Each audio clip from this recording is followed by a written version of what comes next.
All right. Hello, guys. Thank you very much for joining us today for our webinar. We're going to start in just a moment, but first, just a few logistical details to cover with you. First, this session today is going to be recorded, so if you can't stick around for the whole thing or you want to share today's session with your team, you'll be able to do so. And we'll be sending the recording out to your email later this week, so be on the lookout for that in your inbox. And secondly, we've scheduled into our time today to do a Q&A with you at the end. So if you have any questions, please go ahead and while we're going through the information, you can go ahead and use the Q&A tool at the bottom of the Zoom window, and you can submit those anytime. And we'll try to cover all of them today. If not, we'll be in touch with you and be sure to answer your question. And that is all the logistical things. As far as your host today, you'll have myself, Ed Shordino, and Elizabeth Suarez. Hey, everyone. We're both senior account managers at Encompass Advertising Agency. We've been doing so for several years now. We're just really excited to be talking to you guys today. We've got some really valuable insights to share with you. And our goal today for the session on this webinar is really, regardless of whether you're actively utilizing a video marketing strategy via traditional TV or you're using more modern streaming options for your video advertising, or if you've never ever run a video marketing campaign and just exploring what that would look like, what you need to know, what to do, what not to do, etc. Whatever place you're coming from, our goal from this session is to equip you with some of these need-to-know details so that you can feel equipped to understand how our world is changing to further encourage online video advertising in 2020 and really the years to come. So with that said, let me go ahead and get into, that's exactly where we'll be starting today's session with some of the critical consumer behavior changes in 2020. And our first question will be really, how has online video viewership grown during the lockdown? Well, if we look at some of the numbers from Nielsen that I'm putting on the screen now, you can see all connected TV viewership hours. And obviously around March, something crazy happened. We can look at kind of the first week of March as a baseline for the viewership numbers. And that's 2.7 billion hours in the first row here. A huge number in itself for connected TV viewership. But we can see as the pandemic started, immediately a huge growth in consumption and an increased adoption of OTT streaming services, an increase of 1.2 to 3.9 billion. And that's staggering in itself. We can see that those numbers kind of stayed there for the next several weeks and has just kind of continued to be the trend. We also saw throughout the pandemic that there's an increased social media usage as people are using that to get their news, stay up to date with how our society seems to be changing every week. And really, video is a significant portion of social content. Facebook execs have even said that they predict their platform to be mostly all video as early as next year. So a lot of video growth in those two numbers in itself. And really, as we'll look at on the next slide, there's some changes that are signaling a prime time for brand building with your customers and how to interact with some of these more engaged audiences while we're all stuck at home and on lockdown. So let me talk about that a little bit more. Back in March, we saw some numbers that were tracking the media usage and ad spending. And if we look at on this graph here, these are kind of the baseline numbers. So Nielsen was reporting upwards of 60% growth in media usage, so a much larger audience. And meanwhile, Bora was reporting a decrease in ad spending and as much as up to 40% reduction. So really about 100% gap from the baseline numbers. And when these numbers were first being released in March and April, we kind of identified this optimal re-engagement timeline. Meaning that with this gap, you've got much more attentive audiences, less ad buying. There's a greater efficiency for where your ad dollars would perform and how to re-engage and gain more market share. There's a number of case studies we've looked at how crisis marketing advantage has yielded very successful growth for companies, and it's well dated. You can check that out on our blog, actually. But aside from the COVID-related factors of this year and how that's boosting online video viewership, there's another key trend in that 2020 is also an election year. There's a reported 4.55 billion in 2020 political ad spending, and much of that is going to go to the traditional advertising methods, so TV and broadcast. And that's because of the legislation that's put forth. Our government has passed the Communications Act of 1934, which is commissioned by the FCC. And basically that means political advertisers are treated as the most favorable advertisers leading up to an election. So they can actually go in and steal some of the best ad spots for the lowest rates that they're offering. So for instance, if you have your ad showing at 11 a.m. on Ellen, and that's a prime part of your TV strategy, it may just happen to get preempted during this time, which is the lowest unit charge window. And it started earlier this month on September 3rd, 60 days prior to the election. And like I was saying, those preemptions are happening right now where your ad can either get bumped from that 11 a.m. spot and go to say 4 a.m., which is not going to obviously yield the same type of reach and response as you were planning when you initially put together your plan, or it may not run altogether, and then you're kind of in a make good situation of trying to buy back, which is obviously ever so more challenging in a pandemic year. So why this matters and how it relates to online video is that a lot of your inventory, if you are running on traditional, is being impacted by this right now, more than likely.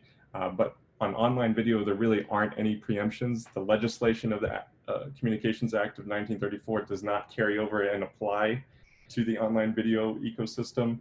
Rather, it's just on the traditional side of things concerning the TV stations. So that's very important to know. But we also want to talk about how, besides these kind of environmental factors that are shaping why online video has kind of a prime window of where you should be pushing your efforts in that direction, we also want to kind of take a step back and identify how some of the numbers have already been trending this way prior to any of the election and pandemic related factors. So some of the numbers that indicate it of why consumers and businesses love video content. For one, 81% of businesses use video marketing in 2020. That's up significantly from 63% in 2019. So a huge amount of shift, and definitely want to be on board if you're not already kind of considering or beginning to implement a video strategy. Secondly, consumers, 60% of them prefer online video over television. So that in itself is a huge shift from what we can think about 15, 20 years ago, where the television was probably everyone's favorite, and there weren't as many devices, there weren't iPhones, there weren't tablets. We'll talk a little bit more of that on the next slide. Lastly, businesses who do implement a video marketing strategy see 66% more qualified leads per year. That is per Opt-in Monster. And so obviously it is netting a real tangible impact on business and getting it rejuvenated and headed in the right direction. So thought each of these three were very pointed in kind of indicating how this has grown. But if we take a step back and where things were, like I was saying, about 15 years ago, put kind of 2005, 2000 in your mind, video viewing is really not what it used to be. If we look at this image on the left here, we can picture a family sitting on the couch together. Not that this doesn't happen anymore, but kind of not so common anymore. Do you get one single family all gather around one cable TV device in the living room? Now, since then, iPhones are released, smartphones, tablets, watches. People always have laptops around them when they're seemingly watching television. So it's kind of adapted into a multi-device household. And this is probably more depictive of what a lot of households look like nowadays. So multi-device users streaming throughout the house, kind of maybe partially tuned into the main TV's content, but also engaging with their own content on a separate device. And just to kind of further cement how much this has changed over the years, I wanted to play a little bit of a game with you guys. So I'm going to do a higher or lower game. So I'm going to put some stats on the screen, and then you guys can go ahead and answer. So I'm going to launch the first poll. And the question is the percentage of television viewership that is non-linear. So not coming from broadcast, cable, or satellite television, is that higher or lower than 50% of total TV viewership? I'm going to go ahead and leave the poll open for a few more seconds and let you guys jump in.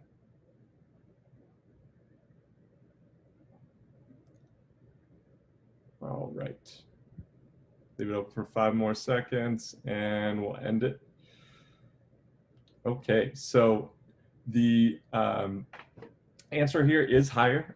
In fact, more than 50% of television viewership is no longer coming from those traditional methods of cable, broadcast, satellite TV, basically all kind of moving over to streaming, as a lot of you guessed.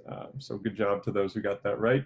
The next one is, let me launch the next poll here.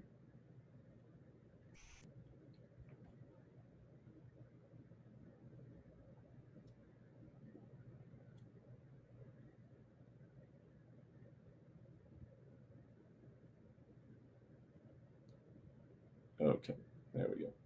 So the percentage of 18 to 49-year-olds in the US that are either qualifying themselves as light TV viewers or do not subscribe to TV. You can go ahead and put in your answers now.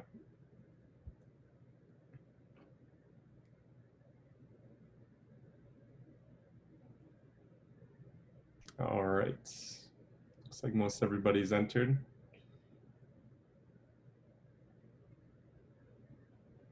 And it is higher for this stat as well. So pretty staggering that now more than half of some of the biggest demographic chunks in the US, 18 to 49, are either not at all subscribed to TV or are light TV viewers, meaning they're still digesting video content. That's not what's changing. They're just they're moving away from the traditional viewership of television.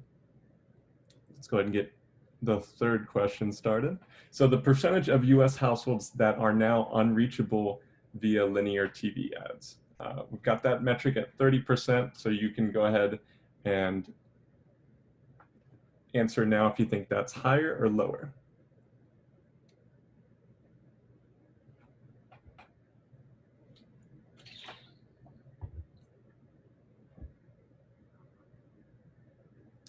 Leave about 5 more seconds on this.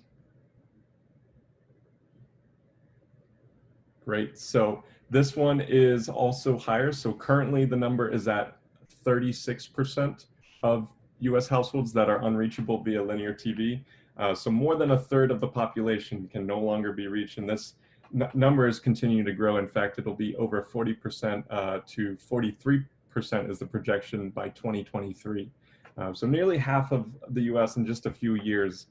So you really want to be aware that this is where things are headed and plan accordingly, because it's what used to be perceived as maybe the very far future is the very much the now and the near future of where viewership is moving. So we've got one more for you, and you can test your knowledge on the percentage of US marketers that have kept their linear TV budgets intact in response to COVID. So that the percentage, 40%, is that higher or lower that did not make any changes in response to COVID?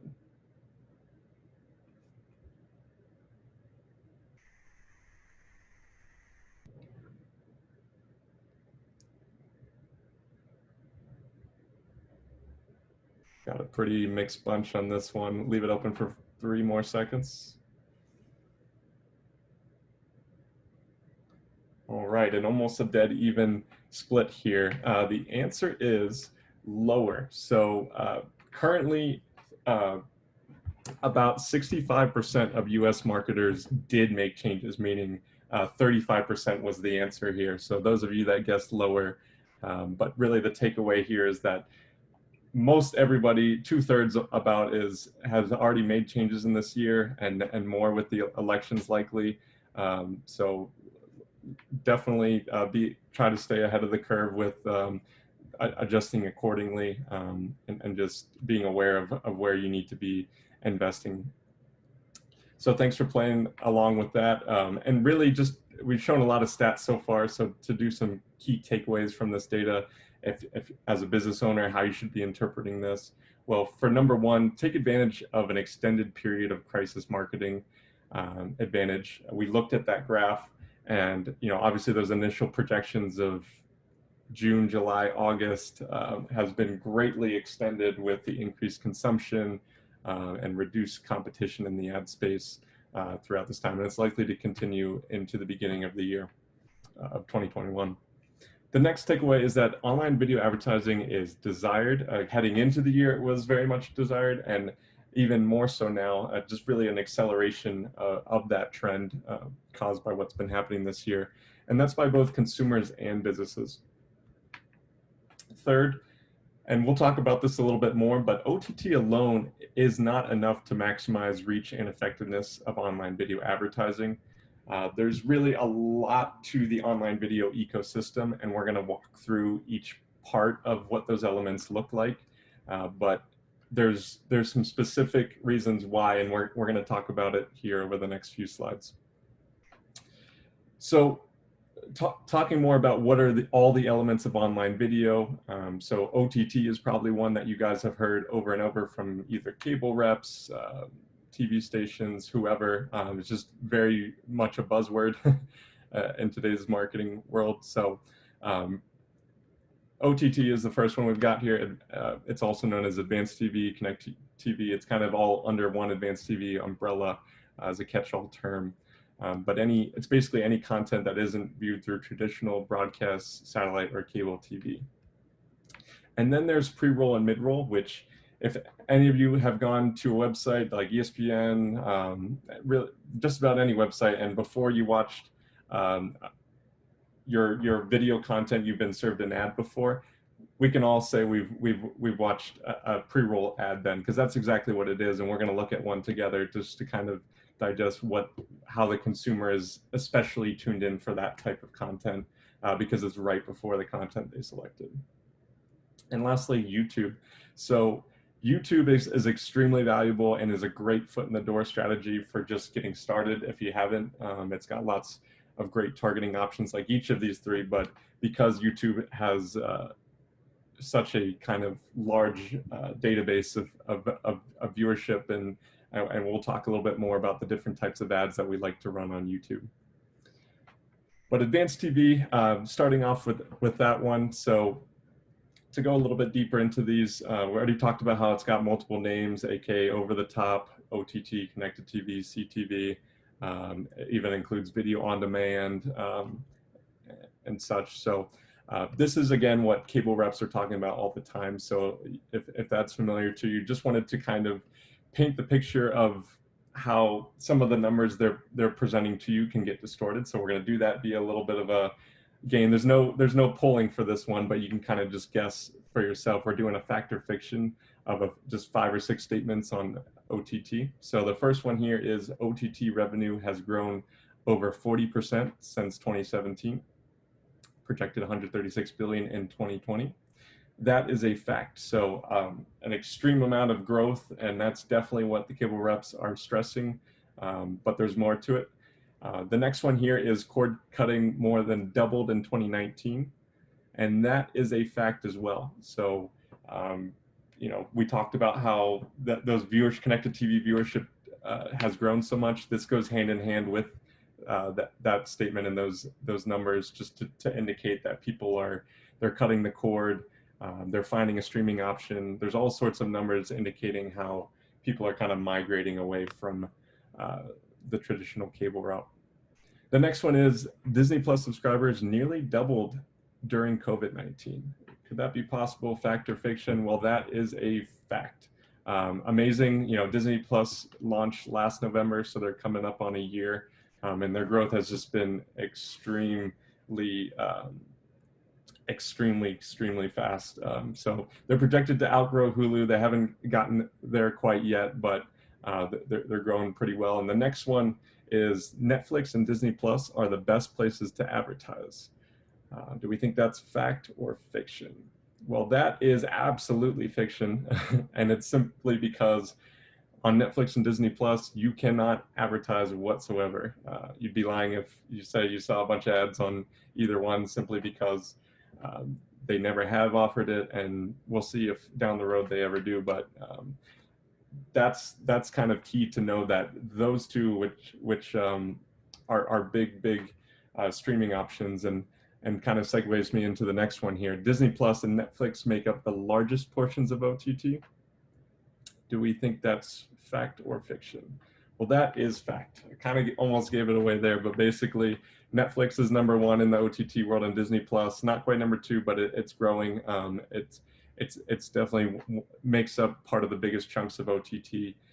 So it's important from all these fact or fiction numbers that we just did here, that yes, there's a ton of growth for OTT, but at the end of the day, don't get fooled by the fact that some of the biggest portions of this growth does not concern you as an advertiser, or as us as advertisers.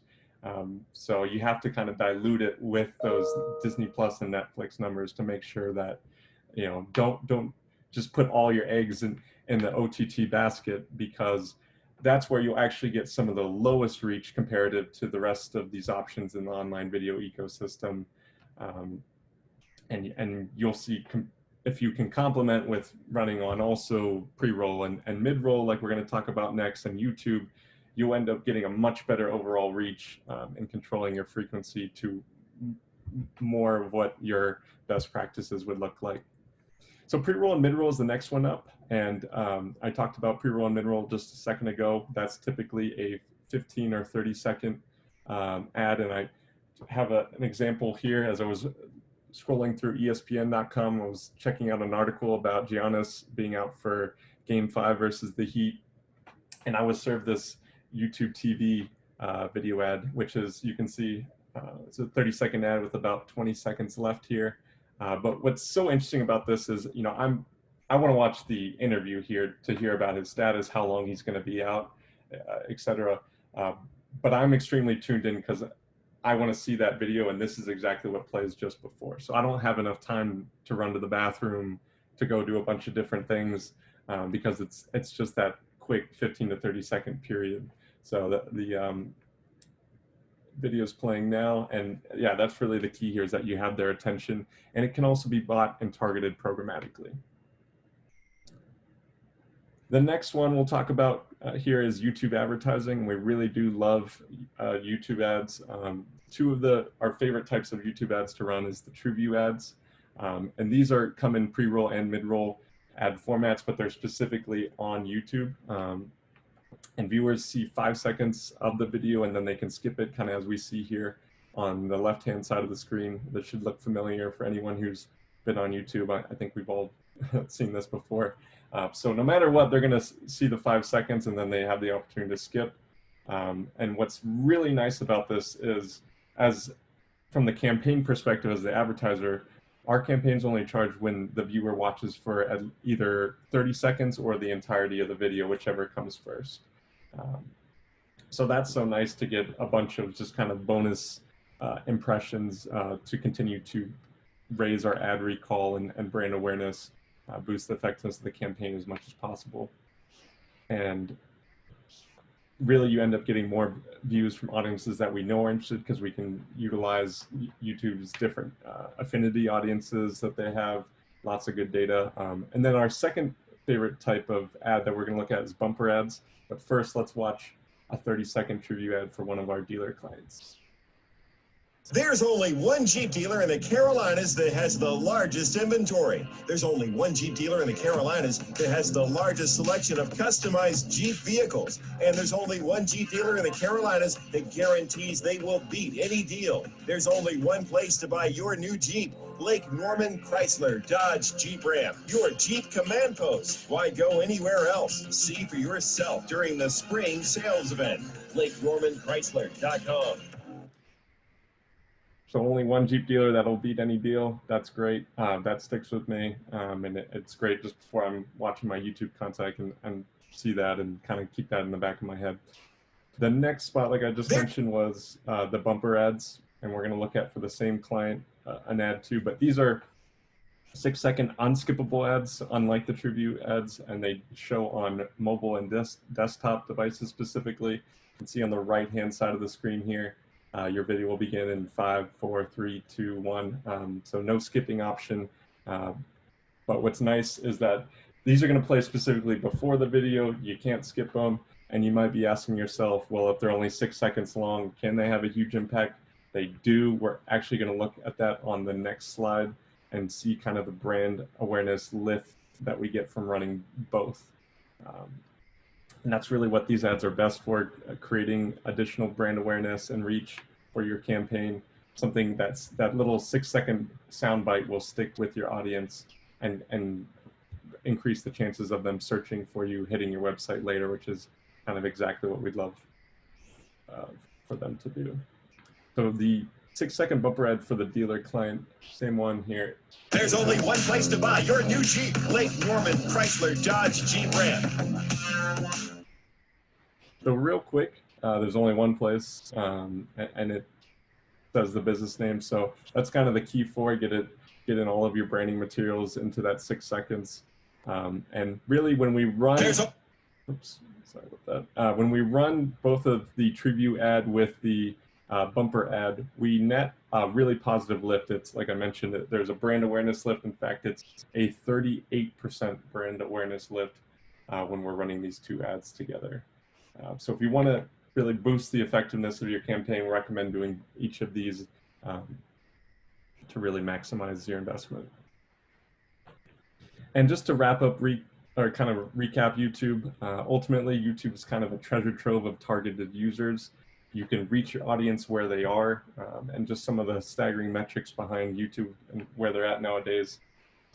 YouTube's the #2 search engine, so right behind Google. We don't necessarily consider them a search engine, but that's what they've become. There's a lot of how-to videos, a lot of product review videos, just about anything you could find on YouTube.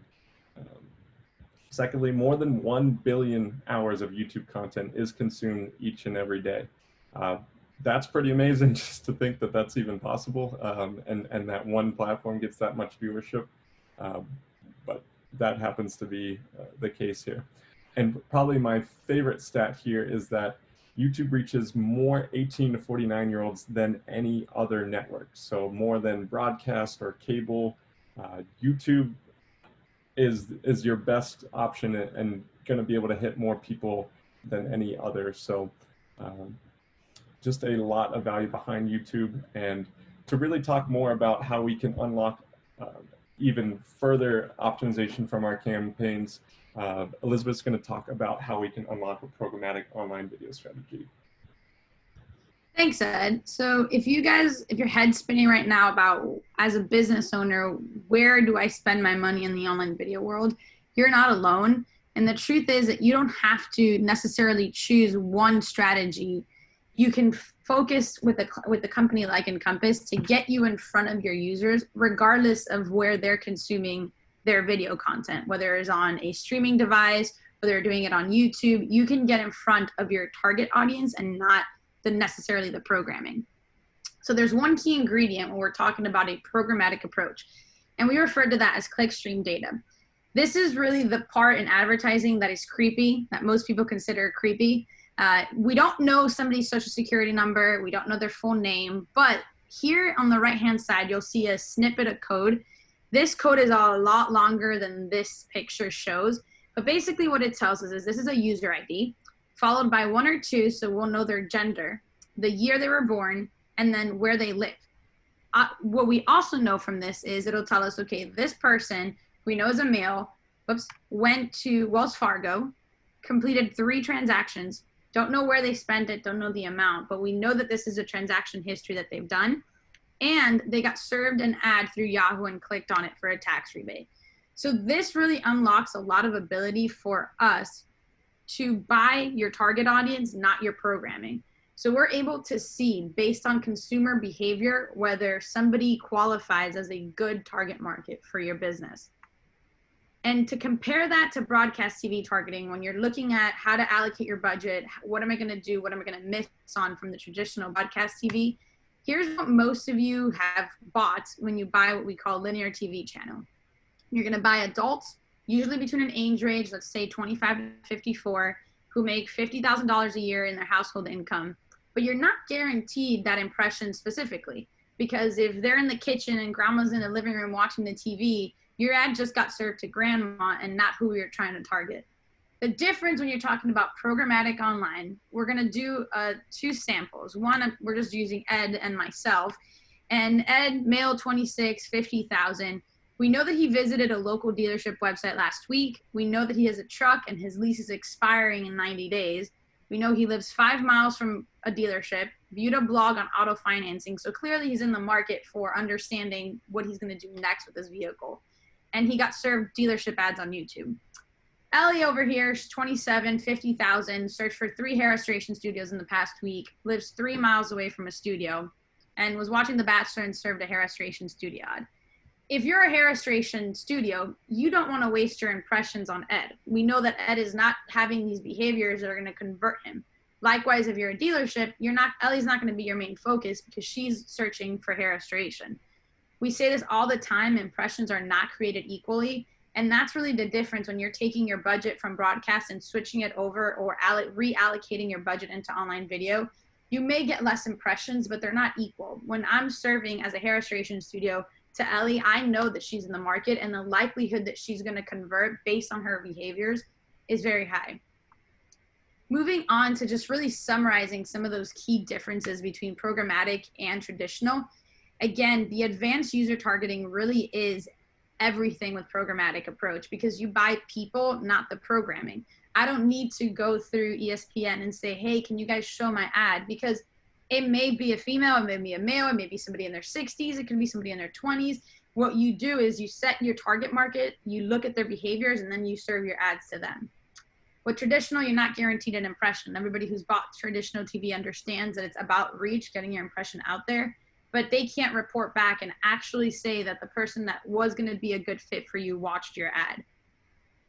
Likely with programmatic video versus traditional, when you think about how people are consuming media nowadays, attention spans have lowered significantly. You know, if somebody is watching that linear TV channel, advertising is going to come up, they're going to go to the bathroom, they're going to go get a snack, they're going to pull out their phone. When you're doing online video, you're showing your ads in front of people who are actively either on their phone or watching something. There's way less noise through online video than there is traditional TV because like Ed was mentioning, when you're on ESPN.com and you get served one ad for 30 seconds, you're going to sit and watch that ad just so that you can watch your content rather than a 3-4 minute break where you can go do different things and you're not as focused as programmatic approach to video. We have hundreds of data providers that we have access through online video. That clickstream data, why that is so powerful is because there are hundreds of data partners that are feeding us this data. It's not just one company who's saying, hey, look at Ed's behavior online. It's a ton of companies feeding into this clickstream data. With traditional, and Ed talked about that a lot now, commercials are going to be preempted in this 4th quarter because of elections, also because of the pandemic. Different things are coming up and your ad may fail to run altogether. There are no preemptions in online video, so you can really make sure that when you're showing your ad to somebody, they're watching it. How online video works with Encompass, I will say that not a lot of companies are doing this programmatic approach, as many of you have been approached by anybody through your cable reps or anything like that, that they're selling you OTT. It's just a portion of it. So it's important to understand how it works with us so that you guys can get how the programmatic approach goes. First and foremost, and like anything that we do for digital, you want to make sure that you set up in-depth targeting options, geographic, your demographic, behaviors. That's the clickstream data that I showed you. But it's basically knowing who your target market is and making sure that we show up in your local area, not nationally, if you're not a national brand. Second is that creating that programmatic approach. That's huge because that's going to really set you to succeed, to get in front of the people that really matter rather than a specific website or program. Then we optimize the ads around completed views. Now, I'll put an asterisk on this because anybody who has watched an ad on advanced TV or pre-roll, they're not always skippable, but you can close out of your browser. With YouTube specifically, you want to make sure that because they can skip, you're optimizing around the people who are fully engaged in your ad and did not skip. With YouTube, you're allowed to skip. So if somebody didn't skip, they're making a conscious decision to really pay attention to your ad. And then finally, in today's day and age, this is really important, but just providing that peace of mind that your ads are gonna be shown in front of that inventory that's reliable and not a blacklisted site or an inappropriate site that you don't want to be associated with. Your ads are going to be in high quality impressions. I know we've talked about a lot of different things here, and Ed has kind of walked through the online video. I've talked about the programmatic. So if you take nothing away from this webinar, these are 3 things that I want you guys to really take away with you. 1, 2020 is a big year for online video. It has been. I don't know if you guys are on our newsletter, but we put a blog out at the beginning of the year anticipating this. We would have never anticipated the pandemic. That has obviously just accelerated everybody's switch to media usage in the online video world. We're not predicting that this is gonna stop, as marketers and different data partners are showing that this is just gonna keep growing in 2021. So making sure that you end the year strong, especially with an election year, and that you have some kind of mix with online video is very important. 2, a programmatic approach. If you're a company that has already been spending money on online video, look at it and make sure that you're not just spending it on one piece of the puzzle, but really on a programmatic approach to buying the user and not the programming, not just, you know, your local news TV website, but really is your target market on that website. That's really the important part, so that you're getting in front of people that matter in your local area. And then 3, every business is different. Every business is at a different stage in their, you know, in their career. So we want to make sure that you as a business owner understand that online video, yes, it's this shiny new toy as far as programmatic, but there is something that you can do if you have a lower budget, and that's YouTube. It's very important to have your foot in the door with online video, and YouTube is a fantastic start. Ed mentioned, you know, the ability of the targeting that YouTube offers. If you have already been doing YouTube, consider upping your budget and doing that bumper ad to really get in front of people. And again, with these online video strategies, the goal, and if you look at it in a marketing funnel, is building brand awareness. It's having more and more people in your local area know who you are, that then go back to your website, then search for you, and then your pay-per-click campaign takes over, your display campaign takes over. So you're really building that funnel at the top larger so that it trickles down to more leads at a local level. So with that, we'll move into the Q&A. I know Ed mentioned at the beginning, but just to remind you guys, there's a button at the bottom of your screen that says Q&A. You can click on that and submit a question and we'll answer it. And I see that somebody already has. So Ed, you want to take this one? It says, what is the minimum budget for a YouTube campaign? Yeah, so good question. A YouTube campaign starts out at $1,500 for a monthly budget, but what we'll typically look to do is just look at what audience segments we're hitting for you, and then try to hit a certain share of voice for you. So try and get in front of at least about 10% is usually a good goal for a share of voice, of hitting of those audience segments, at least 10% of those people in the given month. Cool. And I have one more here. It says 2020 has been a big year for online video. Will 2021 continue that pattern or revert back once election and the pandemic are over? Yeah, you know, we're definitely, prior to the pandemic and elections, you know, we're seeing these trends headed toward people going into streaming options. And once you're cutting the cord and quite honestly saving quite a bit off your monthly budget, I think people are going to be staying there for the long term. So it's very much a 2021, 2022 and beyond planning where these shifts are happening. I think 2020 is just a big landmark year for where that growth just took on a whole nother accelerated level of speed toward people cutting the cords and switching over to these new options. Cool. A couple more here. It says, where does clickstream data originate?